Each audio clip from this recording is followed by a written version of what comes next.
Over the last couple of years, late April has been quite the time to see some significant weather events in eastern Nebraska. Last year, we're coming up on almost a year. Tomorrow's the official anniversary of the Arbor Day outbreak, with many tornadoes touching down. Close to about 20 tornadoes touching down in the state of Nebraska before carrying over into Iowa later that night. But going to go through some more of the significant tornadoes that a lot of us remember. An EF3 tornado did touch down toward Elba in portions of central Nebraska. It was on the ground for over 8.5 miles and had maximum winds estimated 140 miles per hour because of this damage done to a metal structure in Elba. And then we go over to what a lot of us remember here in Lincoln, a tornado touching down on the northeast side of town toward 84th and Havelock, and then carrying over through portions of Garner, flipping over some train cars and toward Waverly on the ground for an estimated 5 minutes, but doing a lot of damage. 158-mile-per-hour winds were estimated to be at their peak strength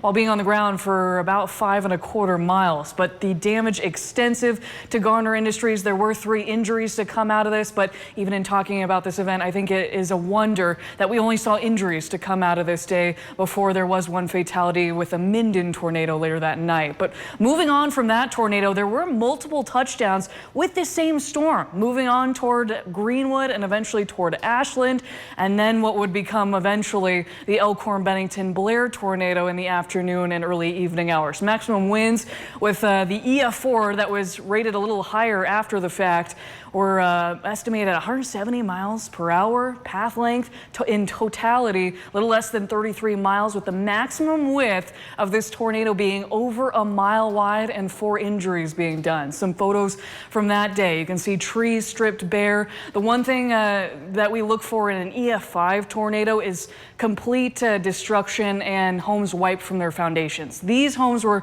largely flattened, but you can see down to their foundations in these pictures from Elkhorn, Bennington, and Blair. And then we go over to the Epley tornado that happened first in Omaha and carried over into Iowa toward Creston, Iowa. It was on the ground for a little over 19 miles with maximum winds at 152 miles per hour, doing some of this damage, as you can see some people picking up later that day. So a lot of destruction about a year ago. We saw a lot of tornadoes in year. In fact, one of the, I think, top 3 years in history to see over 100 tornadoes, most of those coming from April and May. And we are just getting toward May, so still a time to be weather aware, especially going into even this weekend.